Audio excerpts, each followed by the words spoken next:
இன்னைக்கு நம்ம 1994 ரிலீஸ் ஆன நைட் வாட்ச் படத்துடைய ஸ்டோரியை தான் பார்க்க போகிறோம். இந்த படத்துடைய ஒன்லைனர் என்ன அப்படின்னு சொல்லிட்டு கேட்டிங்கன்னா, நம்ம ஹீரோ லா படிக்கிற ஒரு ஸ்டூடெண்ட்டாக இருப்பார். ஸோ அதனால் நைட் டைமில் நம்ம ஏதாவது வேலைக்கு போகலான்னு பார்க்குறப்ப நைட் வாட்ச்மேனாக ஒரு ஹாஸ்பிட்டலில் வேலை கிடைக்கும். அந்த ஹாஸ்பிட்டலுக்கு அவர் போனது தான் மிகப்பெரிய பிரச்சனையில் மாட்டிக்கிறாரு. அங்கே நடக்கிற அமானுஷமான விஷயங்கள் அது மட்டும் இல்லாமல் ஒரு பெரிய பிரச்சனையில் மாட்டிக்கிறாரு. அந்த பிரச்சனையிலேருந்து நம்ம ஹீரோ வெளியே வந்தாரா இல்லையா அப்படின்றது தான் இந்த படத்துடைய ஃபுல் ஸ்டோரியுமே. சரி வாங்க இந்த படத்தை டீட்டெயிலாக பார்க்கலாம். அதுக்கு முன்னாடி நம்ம சேனலை சப்ஸ்கிரைப் பண்ணுங்கள், பக்கத்தில் வர பெல்லையும் கிளிக் பண்ணுங்கள். இந்த படத்துடைய ஸ்டார்டிங் சீனில் நம்ம ஹீரோவை காமிக்கிறாங்க. நம்ம ஹீரோவுடைய பேர் மார்ட்டின். நம்ம ஹீரோவுக்கு 24வது பர்த்டே. ஸோ அதனால் ஃப்ரெண்ட்ஸுக்கெலாம் பார்ட்டி கொடுத்துட்ருக்காரு. அந்த பார்ட்டியில் நம்ம ஹீரோவுடைய ஃப்ரெண்டு, அப்புறம் ஹீரோவுடைய ஃப்ரெண்டோடைய லவர், நம்ம ஹீரோவுடைய லவர், மொத்தம் 4 பேர் இந்த பார்ட்டியில் இருக்காங்க. அப்போ நம்ம ஹீரோ சொல்கிறாரு, எனக்கு புதுசாக ஒரு வேலை கிடச்சிருக்கு, அந்த வேலைக்கும் சேர்த்து இந்த பார்ட்டியை நீங்கள் செலிப்ரேட் பண்ணுங்கள் அப்படின்னு சொல்லிகிட்டே இருக்கிறப்ப நம்ம ஹீரோயின் போய்ட்டு டிவி ஆன் பண்ணுறாங்க. டிவியில் ஒரு நியூஸ் போயிட்டுருக்கு. அதை ஒரு டிடெக்டிவ் ஆஃபீஸர் பேசிக்கிட்டு இருக்காரு. அந்த சீரியல் கில்லர் மறுபடியும் அவனுடைய வேலையை ஸ்டார்ட் பண்ணிட்டான். இப்போ ஒரு பொண்ணை வேற ரொம்பவே கொடூரமாக கொலை பண்ணி வச்சிருக்கிறான். சீக்கிரமாகவே நாங்கள் அவங்கள பிடிச்சிட்டோம் அப்படின்ற மாதிரி அந்த டிடெக்டிவ் ஆஃபீஸர் பேசிக்கிட்டு இருக்காரு. இங்கே இந்த ஃப்ரெண்ட்ஸ்லாம் ஸோ இவனுக்கு இதே வேலையாக போச்சு, இந்த சீரியல் கில்லரை எப்போ தான் கைது பண்ணுவாங்களோ அப்படின்ற மாதிரி பேசிக்கிட்டு இருக்காங்க. அங்கே சீன் கட் ஆகுது. நம்ம ஹீரோ அந்த ஹாஸ்பிட்டலுக்கு வேலைக்கு வராரு. வேலைக்கு வந்தவொடனே அங்கே ஆல்ரெடி ஒருத்தர் நைட் வாட்ச்மேனாக இருக்கார் பார்த்தீங்களா, அவர் ஒரு தாத்தாவாக இருப்பார். அந்த தாத்தா கிட்ட நான் மார்ட்டின், நான் இந்த வேலையை செய்ய போகிறேன் அப்படின்னு சொல்கிறப்ப, சரி ஓகே நான் உனக்கு என்னென்ன வேலை செய்யணும்னு சொல்கிறேன் அப்படின்னு சொல்லிட்டு அவர் ஒரு பேக் மாதிரி இருக்குது, அந்த பேக் எடுத்து மாட்டிக்கிறாரு. ஏதோ ஒரு டிவைஸ் மாதிரி இருக்குது. அதை எடுத்துக்கிட்டு ஒவ்வொரு ரூமாக போயிட்டு அங்கே இருக்கிற தொங்க விட்டுருப்பாங்களா ஒவ்வொரு சாவியுமே இந்த மிஷினில் போட்டு திருப்பிட்டு வரணும். அப்போ தான் இது செக்யூராக இருக்குன்னு அர்த்தம். நீ வேலை செஞ்சுருக்க, நீ கண்காணிச்சிருக்கிற அப்படின்னு சொல்லிட்டு அர்த்தம் அப்படின்னு சொல்லிட்டு ஒவ்வொரு இடமா கூட்டிகிட்டு போயிட்டு இந்த இடத்துல இருக்க சாவியை போட்டு விடு, இந்த இடத்துல இருக்க சாவியை போட்டு விடு அப்படின்னு சொல்லிட்டு கூட்டிகிட்டு போயிட்டே இருக்காரு. அப்படி போகிறப்ப ஒரு இடத்த காமிக்கிறாரு. இந்த இடத்துக்குள்ளலாம் நீ போகணும்னு அவசியம் இல்லை, நீ தெரிஞ்சுக்கணும்னு சொல்கிறேன். பணத்தெல்லாம் பதப்படுத்தி வைக்கிற இடம் இது. இந்த இடத்துக்குள்ளே நீ போகணும்னு அவசியம் இல்லை, வெளியவே சாவியை தொங்க விட்டுருப்பாங்க. நீ இந்த மிஷின்குள்ளே போட்டுட்டு இங்கேருந்து கிளம்பி போயிடலாம் அப்படின்னு சொல்லிட்டு அங்கேருந்து கிளம்புறாங்க. லிஃப்ட் மூலமாக அங்கே இருக்கிற அண்டர் கிரவுண்டுக்கு போகிறாங்க. அண்டர் கிரவுண்டுக்கு போனால் ஒரு மார்ச்சுரி. அந்த மார்ச்சுரிக்கு போகிறப்ப அந்த தாத்தா சொல்கிறாரு, இந்த எடுவட்ட பசங்க எதுக்காக சாவியை உள்ளே வச்சிருக்கிறானுங்கன்னே தெரியல, வெளியே வச்சிருந்தா ஈஸியாக போட்டுட்டு போயிருக்கலாம். உள்ளே இவ்வளோ பணங்களையும் தாண்டி நான் இந்த சாவியை போட வேண்டியதாக இருக்குது. நீ அந்த சாவியை மட்டும் நேராக பாரு, பக்கத்தில் இருக்க பணத்தெல்லாம் பார்க்காத அப்படின்னு சொல்லிக்கிட்டே இருப்பாரு. உள்ள அந்த தாத்தா அந்த சாவியை போட்டு காமிக்கிறாரு. நம்ம ஹீரோ அப்பதான் ஒரு விஷயத்தை நோட் பண்றாரு. எல்லா டெட் பாடிக்கு மேலேயுமே ஒரு கயிறை தொங்க விட்டு வச்சிருக்கிறாங்க. எதுக்காக அப்படின்னு சொல்லிட்டு கேட்கிறப்ப, ஏதாவது பணத்துக்கு உயிர் வந்துருச்சுன்னா நம்ம யாருக்குமே தெரியாதுல்ல, ஸோ அதனால அந்த கயிறை பிடிச்சி இழுத்துச்சுன்னா நமக்கு சவுண்டு கேட்கும். கீழே இருக்கிற வாட்ச்மேன் ரூம்ல ஒரு அலாரம் இருக்கு அப்படின்னு சொல்லுவாரு. இதை பத்திலாம் நீ பயப்படாத, இது வரைக்கும் நடந்ததே இல்லை, அதுக்கு வாய்ப்பே இல்லை, வா போலாம் அப்படின்னு சொல்லிட்டு கூட்டிட்டு போறாரு. முக்கியமா எல்லா லைட்டையுமே ஆஃப் பண்ணிட்டு போகணும் அப்படின்ற ஒரு விஷயத்தையும் சொல்றாரு. அடுத்ததான் நம்ம ஹீரோ அந்த வாட்ச்மேன் ரூமுக்கு கூட்டிகிட்டு போகிறாங்க. நம்ம ஹீரோ அங்கே இருக்கிற அலாரமை பார்த்துட்டு, இந்த அலாரமா அப்படின்னு சொல்லிட்டு கேட்குறப்ப, இதை பற்றிலாம் நீ நினைக்காத, இது வரைக்கும் இது ஆனதே கிடையாது, அலாரம் அடிக்கவே அடிக்காது, நீ ஒன்றும் பயப்படாது அப்படின்னு சொல்கிறாரு. அடுத்ததாக அப்பாயின்மெண்ட் லெட்டர்லாம் கொடுத்துட்டு, நீ ஒரு ரேடியோ வாங்கிக்கோ, நீ தனியாக தான் இருப்ப, இங்கே ஜாலியாக ரேடியோ கேட்டுக்கிட்டே இருக்கலாம், இல்லை உனக்கு கொஞ்சம் பயமாக இருக்கும், தனிமையாக இருப்ப அப்படின்றப்ப, சரி ஓகே நான் ரேடியோ வாங்கிக்கிறேன் அப்படின்னு சொல்லிட்டு நம்ம ஹீரோ சொல்கிறாரு. அப்புறம் ஒரு பேட்டை தூக்கி கொடுத்துட்டு, இந்த பேட்டையும் சேஃப்டிக்கு வச்சுக்கோ, உனக்கு ஒன்றும் ஆகாது, இருந்தாலும் ஒரு சேஃப்டிக்கு வச்சுக்கோ அப்படின்னு சொல்கிறாரு. அங்கே சீன் கட் ஆகுது. நம்ம ஹீரோ மறுநாள் காலேஜ்லாம் முடிச்சுட்டு அந்த ஹாஸ்பிட்டலுக்கு மறுபடியும் வராரு. இந்த வாட்டி தனியாக தான் இருக்கணும். நம்ம ஹீரோ உள்ளே வரப்போவே ஜாலியாக பாட்டெல்லாம் கேட்டுக்கிட்டு ஹெட்ஃபோன் போட்டுக்கிட்டே வராரு. வந்துட்டு அவருடைய ரூமில் உட்காராரு. அங்கே இருக்கிறவங்க எல்லாருமே கொஞ்சம் கொஞ்சமாக போக ஆரம்பிக்கிறாங்க. நம்ம ஹீரோவுக்கு லைட்டாக டர்ராக ஆரம்பிக்குது. சரி ஓகே அப்படின்னு சொல்லிட்டு தம் அடிச்சுக்கிட்டே உட்காந்துட்டே இருப்பார். அப்படியே லைட்டாக அந்த அலாரத்தை பார்த்துக்கிட்டே இருக்காரு. இந்த அலாரம் அடிக்குமா அடிக்காதா அப்படின்ற மாதிரி பார்த்துக்கிட்டே இருக்காரு. திடீர்னு அலாரம் அடிக்கிற சவுண்டு கேட்குது. என்னடான்னு பார்த்தா இது டியூட்டிக்கு போக வேண்டிய டைம் ஆயிடுச்சு. அதாவது இந்த ரவுண்ட்ஸ் போவாங்கல்ல, அந்த ரவுண்ட்ஸ் போக வேண்டிய டைம் ஆயிடுச்சு. அந்த அலாரம் தான் அடிச்சிருக்கு. அட கர்ம முடிச்சது அப்படின்னு சொல்லிட்டு நம்ம ஹீரோ எந்திரிக்கிறாரு. ஒவ்வொரு ரூமாக போயிட்டு எல்லா சாவியுமே போட்டதுக்கு அப்புறம் அந்த மார்ச்சுரிக்கு போறாரு. மார்ச்சுரிக்கு போனால் நம்ம ஹீரோக்கு பயம் தாங்க முடியல. அப்படியே கையை கண்ணை வச்சு மறைச்சிக்கிட்டே பொறுமையாக அந்த சாவியவே பார்த்துக்கிட்டே போறாரு. அந்த பூட்டில் அந்த சாவியை லைட்டாக போடாரு. கையெல்லாம் நடுங்குது. எப்படியோ ஒரு வழியாக அன்னைக்கு நைட்டு அந்த டியூட்டியை அவர் முடிச்சிட்டாரு. அங்கே சீன் கட் ஆகுது. மறுநாள் காலேஜுக்கு போறாரு. காலேஜுக்கு போனால் நம்ம ஹீரோடைய ஃப்ரெண்டு பேசிக்கிட்டே இருக்காங்க. நம்ம ஹீரோ சொல்றாரு, எப்பவும் போல நம்ம ஒரு சேலஞ்ச் பண்ணிக்குவோமா அப்படின்ற மாதிரி பேசிக்கிட்டே இருக்காங்க. ஸோ நம்ம நைட்டு பார்ட்டிக்கு போகிறோம் அப்படின்ற மாதிரி பேசிப்பாங்க. இவங்க 2 பேரும் அடிக்கடிக்க ஒரு சேலஞ்ச் பண்ணிப்பாங்க. நான் சொல்கிறத நீ செய்யணும், நீ சொல்கிறத நான் செய்யணும் அப்படின்ற மாதிரிலாம் சேலஞ்ச் பண்ணிப்பாங்க. அங்கே சீன் கட் ஆகுது. நைட்டு பார்ட்டிக்கு போகிறாங்க. அந்த பார்ட்டியில் போயிட்டு சரக்கடிச்சிட்டே இருக்கிறப்ப நம்ம ஹீரோடைய ஃப்ரெண்டு அவங்களுடைய லவர்ஸ்லாம் வந்திருப்பாங்க. ஸோ பார்ட்டியில் போயிட்டு என்ஜாய் பண்ணிகிட்டே இருக்கிறப்ப திடீர்னு அந்த பாருக்குள்ளே 2 பேர் உள்ள நுழைஞ்சு பயங்கரமாக கலாட்டா பண்ணிட்டு இருக்காங்க. அப்போ இந்த லவர்ஸ் 2 பேருமே ரெஸ்ட் ரூமுக்கு போகலான்னு போயிட்டு வருவாங்க. போயிட்டு வரப்போ அந்த பசங்களாம் பயங்கரமாக கிண்டல் பண்ணி விட்டுடுறானுங்க. என்னடி இது கட்டிங் பாப் கட்டிங்கா அப்படின்னு சொல்லிட்டு பயங்கரமாக கலாச்சி விட்டுட்டானுங்க. சரி ஓகே நாங்கள் இங்கேருந்து கிளம்புறோம்டா, நீங்கள் இங்கேயே உக்காந்துட்டு இருங்கடா அப்படின்னு சொல்லிட்டு அந்த 2 பொண்ணுங்களும் அங்கேருந்து கிளம்பி போயிடுது. அப்போ நம்ம ஹீரோ சொல்கிறாரு, நீ எவ்வளோ பெரிய ஆம்பளைன்னு சொல்லிட்டு இப்போ பார்த்துக்கலாம்டா, நான் சொல்கிற சேலஞ்சை நீ ஏற்றுக்கோ, அந்த பசங்களை போயிட்டு கலாச்சிட்டு வா பார்க்கலாம் அப்படின்றப்ப நம்ம ஹீரோவுடைய ஃப்ரெண்டு போயிட்டு அவனை பயங்கரமாக கலாச்சி விட்டுட்டாரு. போடா மீன் மூஞ்சா, உங்கள் அம்மா இப்படி தான் உன்னை பெற்று போட்டாங்களா அப்படின்னு சொல்லிட்டு ஓவராக பேசிடுவார். டக்குன்னு அவன் கோவப்பட்டு நம்ம ஹீரோவுடைய ஃப்ரெண்டுடைய மூக்கிலேயே ஓங்கி ஒரே குத்து, வாடா இங்கேருந்து போகலாம் அப்படின்னு சொல்லிட்டு அங்கேருந்து கிளம்பி போயிடுவாங்க.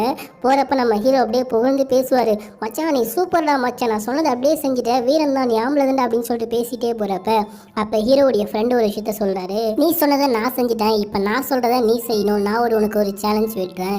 நான் பஸ் ஸ்டாண்டில் ஒரு ப்ராஸ்டியூட் பொண்ணு ஒன்றத்தை பார்த்தேன், அந்த பொண்ணு கூட நீ நாளைக்கு பாரில் சரக்கடிக்கணும் அப்படின்னு ஒரு சேலஞ்ச் பண்ணுறப்ப, டேய் இது மட்டும் என்னுடைய லவ்வருக்கு தெரிஞ்சதுன்னா பிரேக்கப் பண்ணிட்டு போயினே இருப்பாடா அப்படின்னு சொல்கிறப்ப, அதெல்லாம் ஒன்றும் கவலைப்படாத, நான் யார்கிட்டையுமே சொல்ல மாட்டேன், நம்ம 2 பேரும் பேரை வேணா எக்ஸ்சேஞ்ச் பண்ணி சொல்லு, உன் பேரை நான் சொல்கிறேன், என் பேரை நீ சொல்லு அப்படின்றப்ப நம்ம ஹீரோ சரி ஓகேன்னு ஒத்துக்கிறாரு. அங்கே சீன் கட்டாது. நம்ம ஹீரோ அன்றைக்கி நைட்டு டியூட்டிக்கு வந்திருக்காரு. அந்த டியூட்டிக்கு வந்துட்டு ஜாலியாக பாட்டு கேட்டுக்கிட்டு டான்ஸ் ஆடிட்டே இருப்பார். திடீர்னு வந்து யாரோ கதவை திறக்கிறாங்க. யாருன்னு பார்த்தா ஃபஸ்ட்டு சீனில் அந்த நியூஸில் பேட்டி கொடுத்தாரு பார்த்தீங்களா ஒரு டிரெக்டிவ், அவர் இங்கே வந்திருக்கிறாரு. சார் நீங்கள் தானே சார், என்ன சார் இங்கே வந்திருக்கீங்க அப்படின்னு சொல்லிட்டு நம்ம ஹீரோ கேட்குறப்ப, அந்த சீரியல் கில்லர் இன்னொரு பொண்ணை கொலை பண்ணிட்டான், அந்த டெட் பாடியை நாங்கள் இங்கே எடுத்துகிட்டு வந்திருக்கோம் அப்படின்னு சொல்லிட்டு அவர் சொல்லுவார். சரின்னு சொல்லிட்டு நம்ம ஹீரோவுக்கு ரவுண்ட்ஸ் போக டைம் ஆகிடுச்சு. நம்ம ஹீரோ கிளம்புறாரு. போகிறப்ப அந்த டிரெக்டிவ் ஆஃபீஸர் கூட பேசிக்கிட்டே போகிறாரு. அப்படியே அந்த டெட் பாடியை கொண்டு வராங்க. டெட் பாடியை கொண்டு வந்துட்டு அந்த மார்ச்சுரிக்கு கொண்டு போகிறாங்க. 2 பேரும் போயிட்டு பார்க்குறாங்க. அந்த டெட் பாடி ரொம்பவே மோசமான நிலைமையில் இருக்குது. கத்தியால் குத்தி ரொம்பவே காயப்படுத்தியிருக்கான்.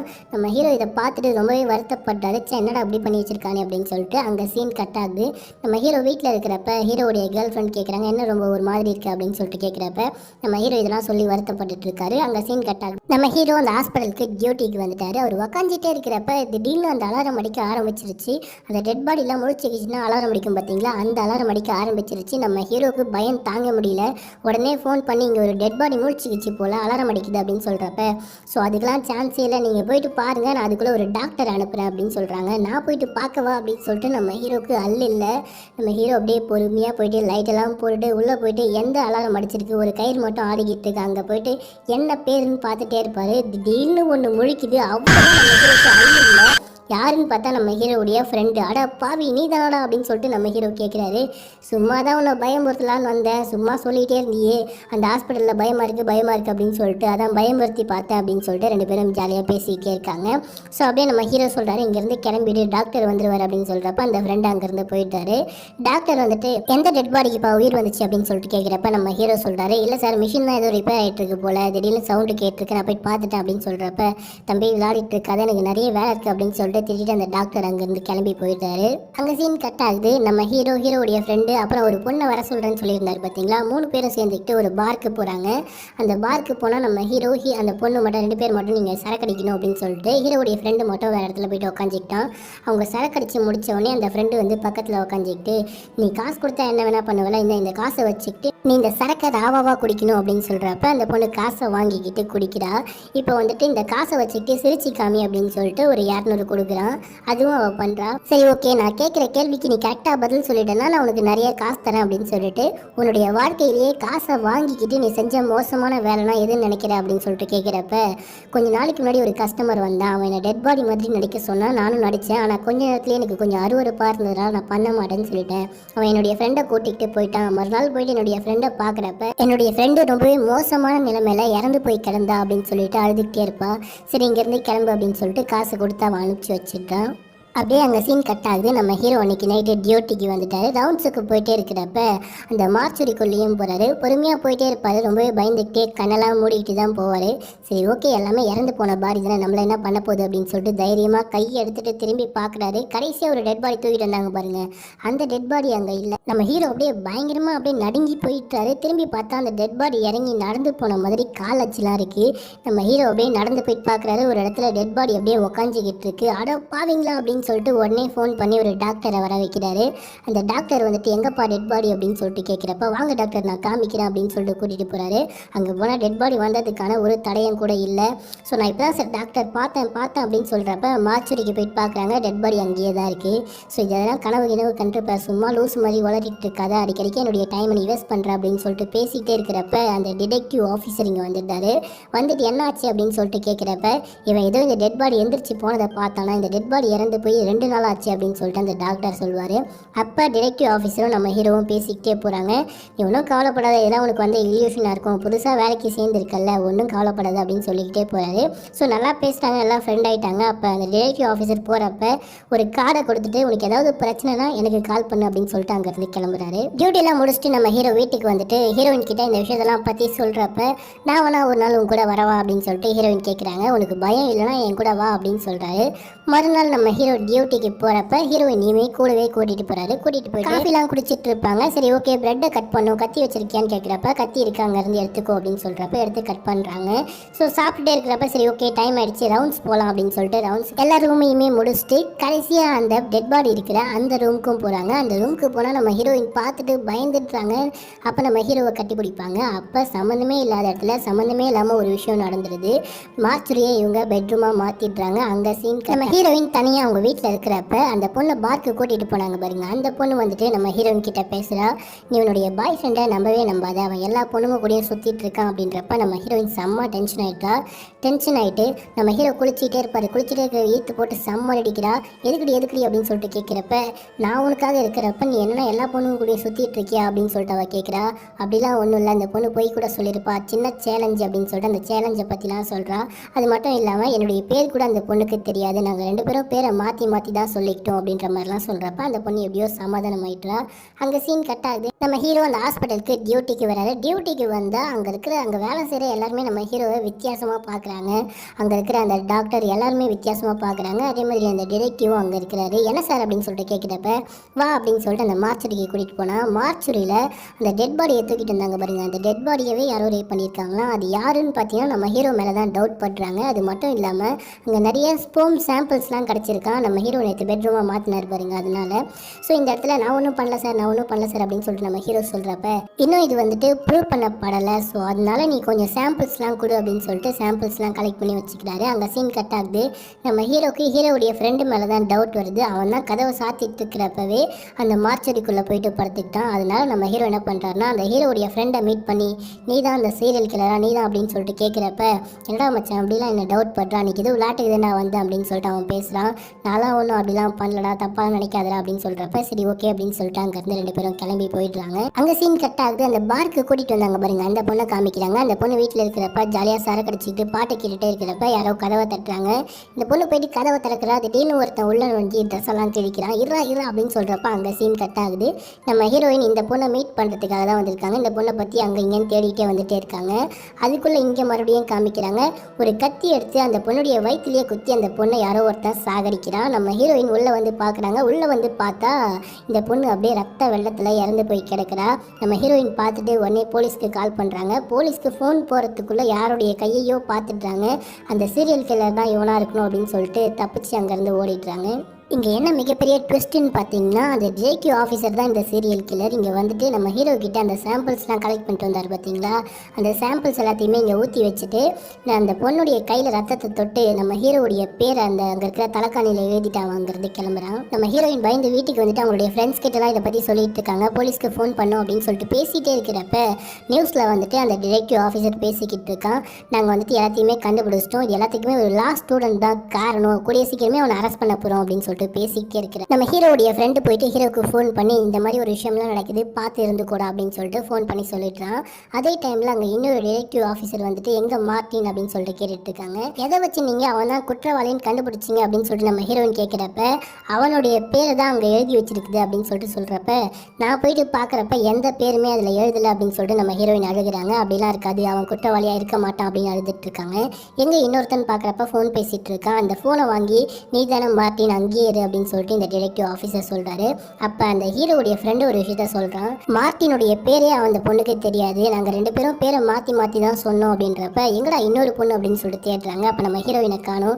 சரி ஓகே அந்த பொண்ணை தேடி போலாம் அப்படின்னு சொல்லிட்டு இவங்க தேடி போறாங்க. அங்க சீன் கட் ஆகுது. நம்ம ஹீரோக்கு அந்த serial killer detective officer phone பண்றாரு. என்னன்னு கேட்கிறப்ப நீ அங்கேயே நாங்க தான் வந்துட்டு இருக்கேன் அப்படின்னு சொல்லிட்டு அவர் உடனே இங்க வந்துட்டாரு. அவர் வந்து அடுத்த நிமிஷமே வந்து பாத்தீங்கன்னா நம்ம ஹீரோயின் அந்த ஹாஸ்பிட்டலுக்குள்ள வர மாதிரி காமிக்கிறாங்க. இவங்க 2 பேரும் சேர்ந்துக்கிட்டு அந்த மார்ச்சரிக்குள்ளே போகிறாங்க. மார்ச்சரிக்குள்ளே போயிட்டு அந்த சீரியல் கில்லர் எல்லா விஷயத்தையுமே சொல்லிடுறாரு. நான் தான் அந்த சீரியல் கில்லர், எல்லாத்தையுமே நான் தான் சாகடித்தேன், கடைசியாக உன்னுடைய லவ்வரை தான் சாகடிக்குள்ள கதவை சாத்திக்கிறாங்க. நம்ம ஹீரோயின் சொல்லுவாங்க, அவன் சீரியல் கில்லராக இருக்க வாய்ப்பே இல்லை, நான் இதை நம்பவே மாட்டேன். ஏன்னா அந்த கொலை நடக்கிறப்ப நாங்கள் பார்த்தேன். அந்த கொலை நடந்ததுக்கப்புறம் எந்த பேருமே அங்கே எழுதலை. முக்கியமாக அந்த பொண்ணுக்கு இவனுடைய பேர் கூட தெரியாது அப்படின்றப்ப, அப்போ உன்னை சும்மா விடக்கூடாதுடி அப்படின்னு சொல்லிட்டு நம்ம ஹீரோயினை போட்டு அவன் செம்ம அடிக்கிறான். நம்ம ஹீரோ பார்த்துட்டு உன்னை சும்மா விட மாட்டேன்டா அப்படின்னு சொல்லிட்டு அங்கே இருக்கிற கண்ணாடி டோர்லாம் உடச்சிட்டு உள்ளே போகிறாரு. கரெக்டாக நம்ம ஹீரோயினை கட்டி போட்டு வச்சுட்டு கழுத்தில் ஒரு கத்தியை வச்சு மிரட்டுறான். அதே டைமில் வெளியே நம்ம ஹீரோவுடைய ஃப்ரெண்டும் இன்னொரு டிடெக்டிவ் ஆஃபீஸரும் இருந்தாங்க பாருங்க. அவங்க வந்துட்டு காலிங் பெல் அடிக்கிறாங்க. இந்த சீரியல் கில்லர் தான் வந்துட்டு கதவை திறக்கிறான். வந்தவர் கேட்குறாரு, நீ எப்படி இங்கே அப்படின்னு சொல்லிட்டு கேட்குறப்ப, ஒரு இன்வெஸ்டிகேஷன் விஷயமா வந்த அப்படின்னு சொல்லிட்டு அந்த சீரியல் கில்லர் சொல்கிறான். ஏதாவது பொண்ணு இங்கே வந்துச்சா அப்படின்னு சொல்லிட்டு கேட்குறப்ப, எந்த பொண்ணுமே இங்கே வரல அப்படின்னு சொல்லிட்டு அந்த சீரியல் கில்லர் சொல்கிறான். இல்லையே, சைக்கிள் வெளியே தானே இருக்குது அப்படின்னு சொல்லிட்டு நம்ம ஹீரோவுடைய ஃப்ரெண்டு சொல்கிறாரு. ஆனால் எனக்கு தெரியல அப்படின்னு சொல்லிட்டு பேசிகிட்டே இருக்கிறப்ப நம்ம ஹீரோவை காமிக்கிறாங்க. நம்ம ஹீரோவையும் ஹீரோயினையும் பயங்கரமாக கட்டி போட்டு வச்சிருக்கிறாங்க. நம்ம ஹீரோ வேற சம்மரியா ஸ்டாம்போல நம்ம ஹீரோ மயக்கத்தில் வேற கிடக்கிறாரு. இவங்க இங்கே பேசிகிட்டே இருக்கிற டைமில் நம்ம ஹீரோயின் என்ன பண்ணுறாங்கன்னா, அப்படியே தவழ்ந்துக்கிட்டே வந்துட்டு கீழே விழுந்துட்டுறாங்க. ஒரு டேபிள் மாதிரி இருக்குது, அந்த டேபிள் கீழே விழுந்துட்டு அப்படியே நகர்ந்துக்கிட்டே போயிட்டு அங்கே ஒரு அலாரம் மாதிரி இருக்குது, அந்த அலாரம் அடிக்கிறாங்க. அலாரம் அடித்தவொடனே யாரோ உள்ளே இருக்காங்க போல் அப்படின்னு சொல்லிட்டு இவங்க 2 பேரும் இங்கே ஓடி வராங்க. இவங்களை சும்மா விடக்கூடாது அப்படின்னு சொல்லிட்டு அந்த டிடெக்டிவ் ஆஃபீஸரை மண்டையிலே அடித்து சாகடிச்சிட்டு நம்ம ஹீரோவுடைய ஃப்ரெண்டை பிடிச்சி எடுத்துகிட்டு போயிட்டு ஒரு கம்பியில் போட்டு லாக் பண்ணிட்டு வந்துட்டான். நீ இது வரைக்கும் செத்தது இல்லைல்ல, உன்னை இப்போ நான் சாகடிக்கிறேன், அதுக்கு முன்னாடி உன்னுடைய ஃப்ரெண்டையும் ஃப்ரெண்டோடைய லவ்வரையும் சாகடிச்சிட்டு வரேன் அப்படின்னு சொல்லிட்டு அவன் உள்ளே போகிறான். இவன் பயங்கரமாக கத்துறான். இந்த சீரியல் கில்லர் உள்ளே போயிட்டு நம்ம ஹீரோயினை சாகடிக்கிறதுக்கு எல்லா மிஷினையும் ரெடி பண்ணுறான். இப்படியும் அரவ மிஷின் மாதிரிலாம் இருக்குது, அதெல்லாம் எடுத்து ரெடி பண்ணிக்கிட்டே இருக்கிறப்ப அப்படியே நம்ம ஹீரோவுடைய ஃப்ரெண்டை காமிக்கிறாங்க. அவன் இதில் இருந்து எப்படியாச்சும் தப்பிக்கணும்னு பார்த்துக்கிட்டே இருப்பான். ஸோ வேறு வழி இல்லை அப்படின்னு சொல்லிட்டு பக்கத்தில் ஒரு கத்தி இருக்கும், அந்த கத்தியை பொறுமையாக எடுத்து கட்டை விரலை வெட்டிட்டு அந்த விலங்குலேருந்து கையை எடுத்துட்டு அந்த டிடெக்டிவ் ஆஃபீஸர் இறந்து போயிருக்காரு பார்த்தீங்களா, அவருடைய பாக்கெட்டில் ஒரு கன் இருக்கும், அந்த கன் எடுத்துக்கிட்டு இங்கே வரான். அதே டைமில் இந்த சீரியல் கில்லர் அந்த இதுவெல்லாம் ரெடி பண்ணிவிட்டு அந்த மிஷின்லாம் ரெடி பண்ணிவிட்டு அப்படியே கழுத்து கிட்ட கட் பண்ணலாம் போகிறப்ப கரெக்டாக நம்ம ஹீரோவுடைய ஃப்ரெண்டு வந்து இந்த சீரியல் கில்லரை சுட்டு சாகடிக்கிறான். ஒரு வழியாக இவங்க 2 பேரும் தப்பிச்சிடுறாங்க. 2 பேரையும் காப்பாற்றினதுக்கப்புறம் என்னடாச்சு உன் கை அப்படின்னு சொல்லிட்டு கேட்குறப்ப, கை போனால் பரவாயில்ல, உங்கள் 2 பேருடைய உயிரையும் நான் காப்பாற்றினேன் அப்படின்னு சொல்லிட்டு சந்தோஷப்படுறான். அவனுக்கு சிரிக்கிறதா அழுகிறதானே தெரியல. ஒரு வழியாக எல்லா பிரச்சனையுமே முடிஞ்சிருச்சு. அங்கே சீன் கட் ஆகுது. நம்ம ஹீரோக்கும் ஹீரோவுடைய ஃப்ரெண்டுக்கும் ஒரே நாள் ஒரே சர்ச்சில் 2 பேருக்குமே கல்யாணம். அதோட இந்த ஸ்டோரியும் முடியுது.